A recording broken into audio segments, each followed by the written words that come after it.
from the College by the Lake, Coeur d'Alene, Idaho. Local, regional, national, and international guests discussing the issues and topics affecting the way you live are on Forum, the North Idaho College Public Forum, with your host and moderator, political scientist Tony Stewart. I welcome you to a two-part series that we call a travelogue. This week we're going to go through the country of India, and next week we will travel through Pakistan. We have two highly qualified guests to be with us both these weeks to take us through those countries. Our first guest is Carolyn Orcutt. She is a clinical dietitian, and next to her is her spouse, Ron Orcutt, who's a certified public accountant. We've done many travelogues over the years, but I know of no one that's better qualified to address the subject of travel through a country. Our guest in 1985 quit full-time work and went part-time, and since then have even quit their work completely to travel, and they prepare extensively before any trip anywhere in the world.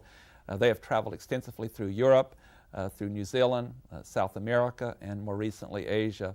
They've pretty much crisscrossed the planet, and I think you will end these two programs in agreement with us that they are so informed on what they're going to talk about. And we know from past programs that you, the viewers, enjoy travelogues.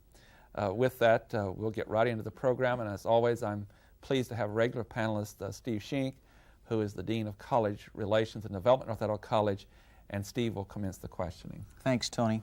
I'm going to take just a little bit more time than I ordinarily would with an opening series of questions, because before we move to our slides that we're going to share with our viewers, I do want to take a few moments to explore just how it was that you made what I call a lifestyle transition from a lifetime of professional activities and full-time work to gradually commit more and more of your free time and energy to travel. Was traveling always an interest of yours, or is it something that was developed through your marriage and finally you said now's the time for us to spend a little bit more time traveling, a little less time working? Well, we both, like I say, spent a lifetime working and decided that a couple of things were important in life. One was our time together and our free time. So at that point, we decided that we'd start traveling, and we did start our travels first in the States and Canada, and then we started saying, hey, these other countries have a lot more to see than what we can see around here, so we expanded it to overseas. Carolyn, did you find it difficult to adjust your thinking, your budgeting, all those other changes that you have to make to start planning a life that took you out of the country for a good portion of each year? It was scary because a person is so dependent upon a steady income, and we did not know whether we could make it financially if we both either went part-time or eventually quit work.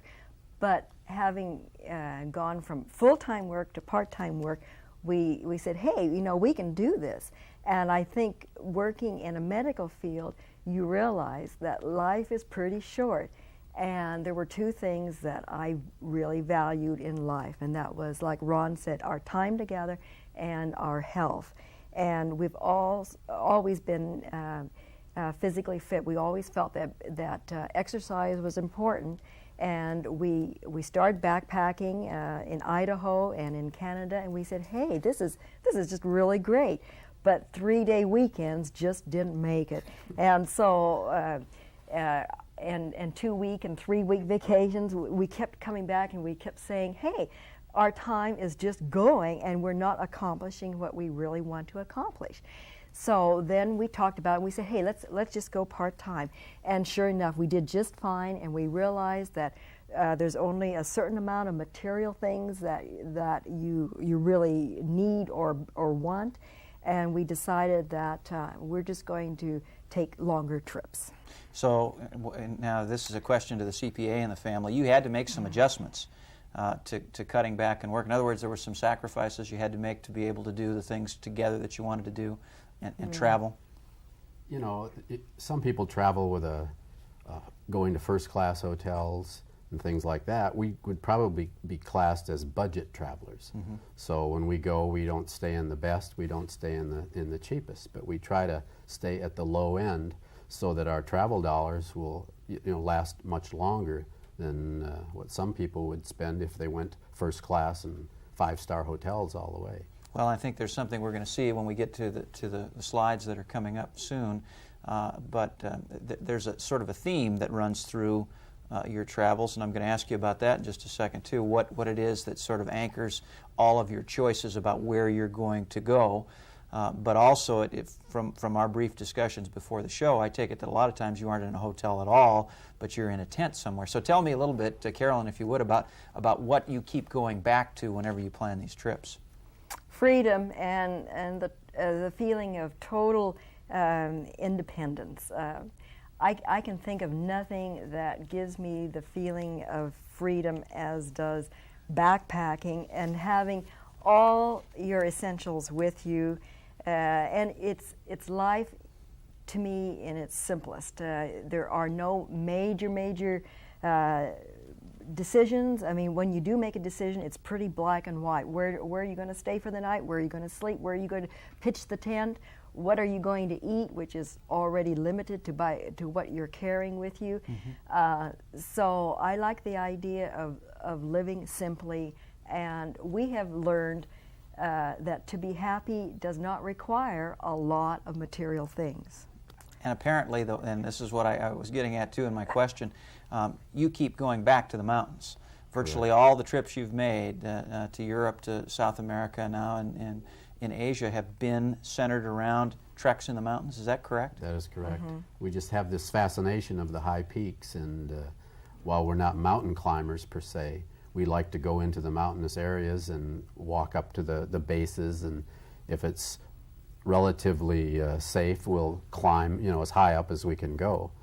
And we've been as high as 18,300 feet. And it's just they're so fascinating to us that it's hard to pass up going to another mountain. I know I've cautioned our staff that we're about ready to do the slides. They were anticipating it. As I told the viewers, we're going to look at some slides from India on this program. And I know, Carolyn and Ron, you're going to narrate as we go through these slides, and I will ask the staff at this time to put the slides up on the screen, and if you'll take us through about 6 minutes of this tour of India.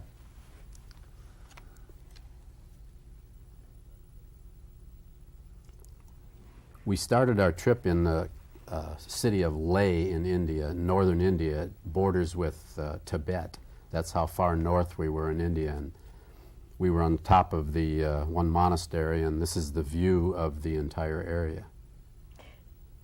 The monasteries are a big part of our experience in Leh, which is close to the Tibetan border.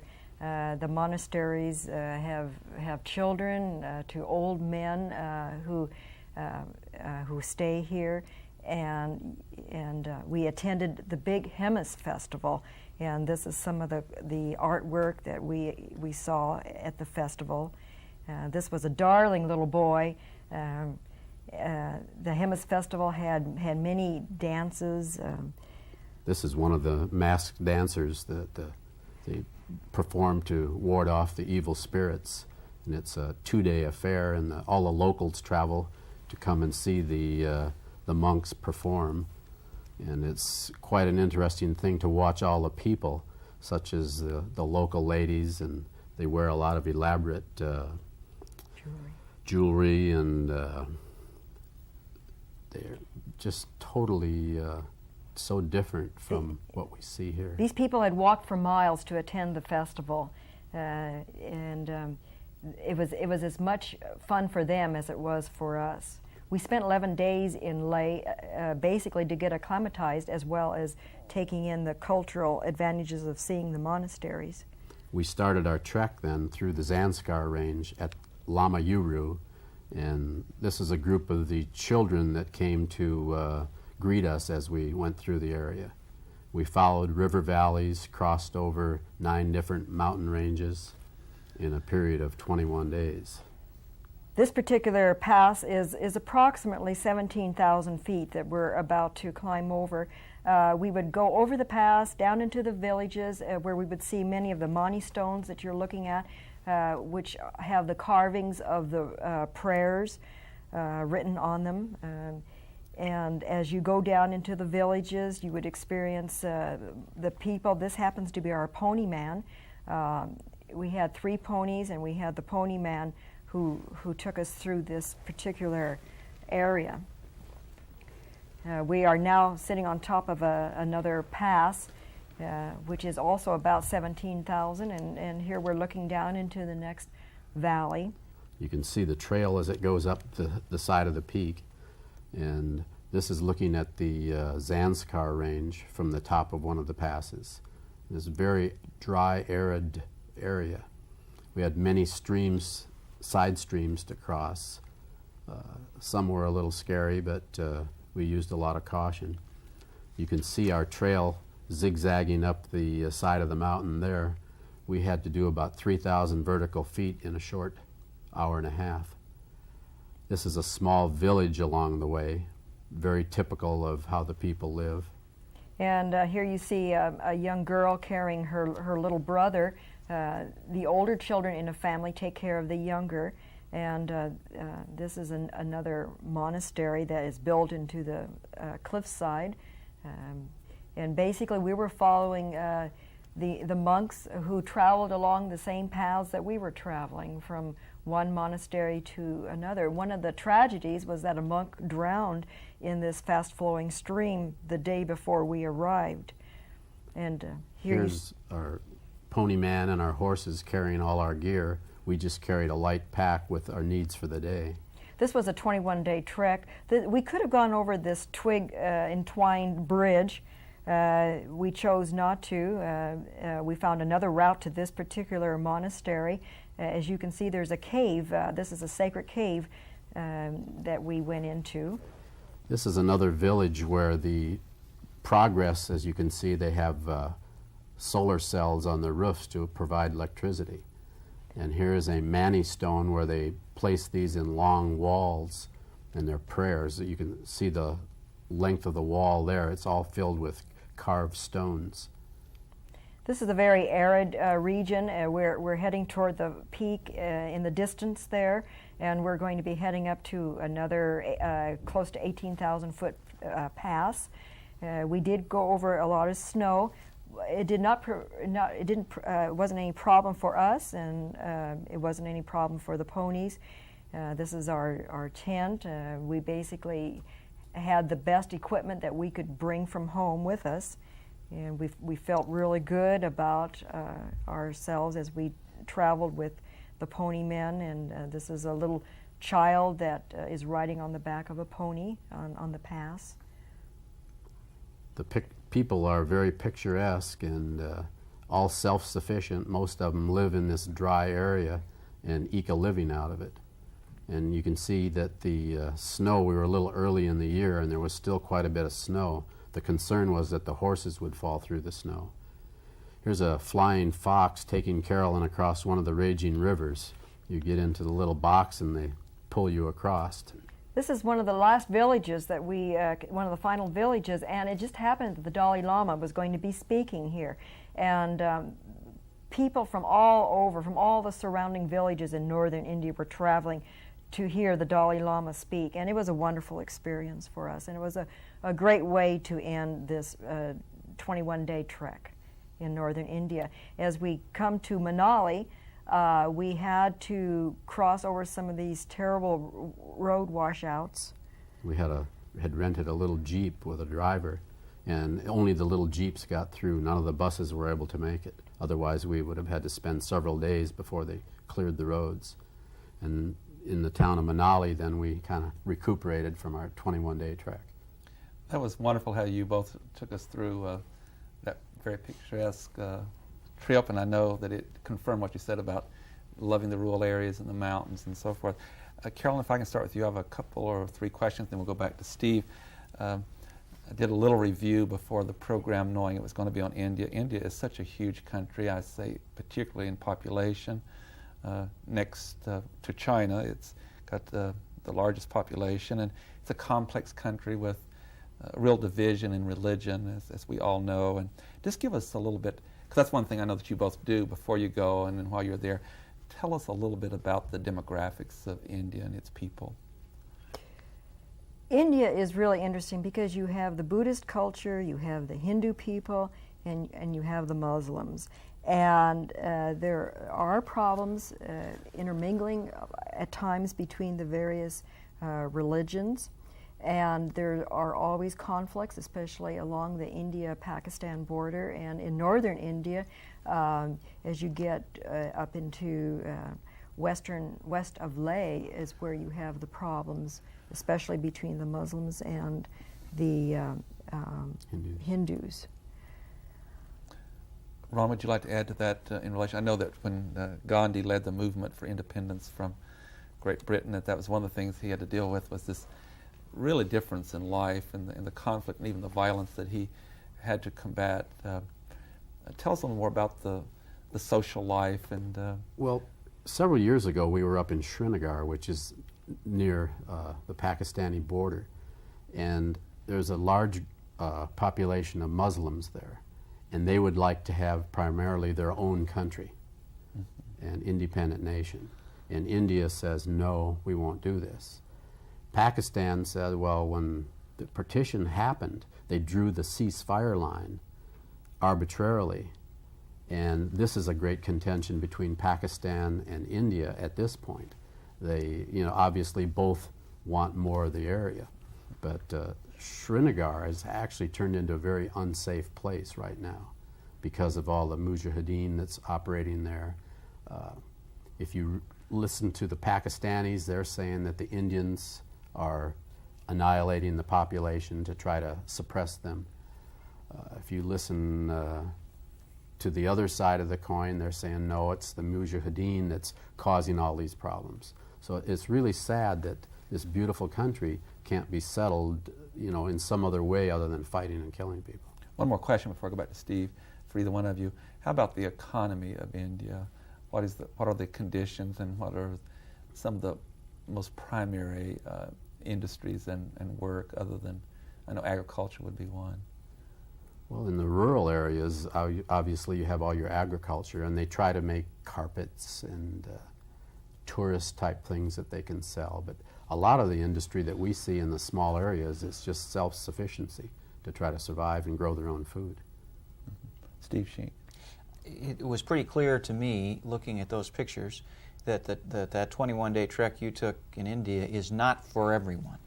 Now, I mean, it's rugged country. You talk about altitudes up to 18,300 square feet. Pretty primitive conditions, apparently, for a part of your trip. You have any advice for people? I mean, is it... we got to know one another at the health club, so I know you stay physically fit, but would you call this a physically challenging trip? Was it as much as it looked to be? Yes, it was physically challenging.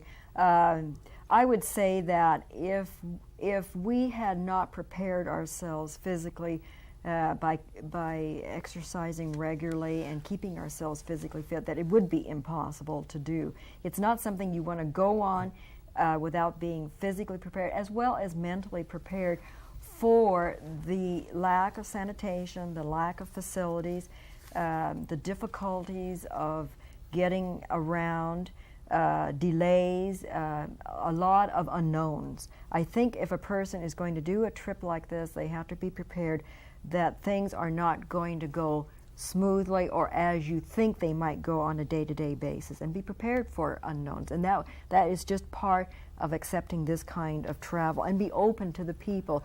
The people in India are very friendly. They're very kind. We've never had a problem. Communication can be difficult at times, but there's usually enough English spoken or enough that you can make yourself understood. So that has not been a problem. Sanitation definitely is a problem. Staying healthy and well is a major problem. And I would suggest that anybody who is going, that they either study or they know or they talk to somebody about medical preparation ahead of time. Ron, tell me a little bit about altitude. 18,000 feet. I'm going to just take a wild guess and say that 99% of the world's population lives below 6,000 feet. I'm pretty comfortable in just a guess like that, and most of us will never see anything approaching that altitude. What did you have to do to get ready for that, and how did you deal with it when you were there? It's just you go slow and you go, you increase your elevation very slowly. So like Carolyn had mentioned earlier, maybe 1,500 feet a day in increased elevation. And if you do go up higher, it's usually travel high and sleep low. So you would come back to a lower elevation for sleeping. Now most of the time on this trip, our peaks were during the day. And I think we got up in this one like 17.5 was the highest peak. And the elevation didn't seem to bother us as long as, we weren't heavily burdened with a pack. And like I mentioned before, you don't expect it, but the heat was just bothered me more than the elevation. It got up into the low 90s in some of those valleys, even at 10,000, 12,000 feet. And on the opposite side, in some of the photographs, we saw snow and glaciers in the distance, and it looked to be that you were pretty warmly dressed at times too. How cold did it get? Well, I know the one morning we woke up, the tent was covered with ice, and that was on just the start of a pass, but the sun is very intense, and there's just no pollution in the air at all over there. It's just crystal clear. So the sun really bears down on you pretty fast and hot. I've got to ask, and I'm monopolizing things, Tony. I That's apologize, but there was a story that you told me this morning as we were getting ready for the show, Carolyn, about food and food preparation, and it makes so much more sense to me now that I know that you're a clinical dietitian. But tell us a little bit about the problems you had trying to convince the people you were with that sanitation was it anything that anyone should ever be concerned about. Well, I think if you look at their culture, sanitation does not play a large part in how they treat food or how they cleanse themselves or anything. It's not high priority. And we tried to get our guide and porters, when they would do the cooking, or when they wanted to do the cooking, to boil water. And at that high altitude, we requested that they boil water 7 minutes. And to them, boiling water was just bringing the water so that it would bubble. And we could not convince them of the importance, nor could we convince them of the importance of washing hands. And it's interesting in that culture, they use yaks at high altitude, and they use everything from the yak, including the dung. And so you have these people starting fires with yak dung, and then you have them immediately using their hands in food preparation. And to get at the point across that, yes, it's important to wash your hands before you do food preparation was impossible. So at that point, we just decided that we would do our own cooking. And that's what we did. I'll get one last question, I promise, Tony, but we'll get a little science into the show. And it's good for me because that's not my background, but Ron was explaining to me that the 7-minute request on boiling wasn't frivolous, that there's a reason for that at high altitude. Could you tell us a little about that? Well, it's just basically that at elevation, the water will boil at some temperature under 212 degrees. So the higher you go, the lower the boiling point. So in that case, we had to have them obviously boil it for a longer time to hope to kill the bacteria. And of course, we always carry a filtration pump with us, and we pump it. And if you get into sediment type water, it's very difficult to, get a good volume of water. So that's why many times, if we were in camp, we would try to boil. I think the importance should be pointed out too that filtering water using a pump is good, but I think in these countries that a person should go one step further, and that is to pump the water, filter the water, and then use iodine. And that's what we did, and we stayed amazingly well through India using that combination. But just filtering the water sometimes does not get all the virus, and depending on the pump, it may or may not get rid of the Giardia. So iodine is an effective treatment for Giardia and a lot of other bacteria? And pardon? I say iodine is effective treatment? Yes, definitely iodine. But I would highly recommend using the pump and iodine. Tell us a little bit about, again, in some notes I have here, all over the world, diets are different in food. What are the mainstays within India? for food? Well, I tell you, we ate a lot of rice and we ate a lot of oatmeal and Tuna fish. yeah, and it's amazing. They do have some good cheese. You don't think of India as having much cheese, but yes, and we did bring some food from home. I make granola, and I brought a large bag of granola, and we were able to get pastas in the stores. When we got to Leh, we loaded up for the whole 21 days. We bought all of our food in Leh for 21 days, and that's when we bought tins of tuna. We had our pasta, we had oatmeal, we had powdered milk. We had quite a good diet. We had coffee, we had tea, sugar, Candy bars. so you can get about anything you want. And I would suggest that people do that. When they get to the last major town, that's where they should do all of their purchasing, because once you start on the trek, there are no villages to purchase food. I have a signal. We have 2 minutes left, but another thing we always ask on travel logs is, how do the people of a country spend their spare time? What are some of the activities of the Indian people? Well, it's funny because, here people will jog and exercise. We don't, in the small villages, people just don't do that. They expend so much energy in the basic chores of the day that they don't really have time to have that as a hobby or exercise hobby. So it's very basic: get the water, get the food, take care of the livestock, tend the fields, and that's how they spend most of their time. And the women you see the women taking care of the children and in the fields. They just don't have much leisure time. The day is consumed with Yes, it is. making a living. Mm-hmm. I have the signal that we're out of time. On behalf of Steve Shink and our panel, or our staff, I should say, we're very pleased to have you here. And the good news to our viewers is that you'll be back next week, and we'll talk about another country, Pakistan. At that time, you've been gracious with your time, and we appreciate it. Ladies and gentlemen, our guests have been Carolyn and Ron Orcutt, and they have taken us through India, and I hope you'll be with us again next week when we will travel through Pakistan with our same guest. Until then, I hope for each of you a very good week. I am Tony Stewart.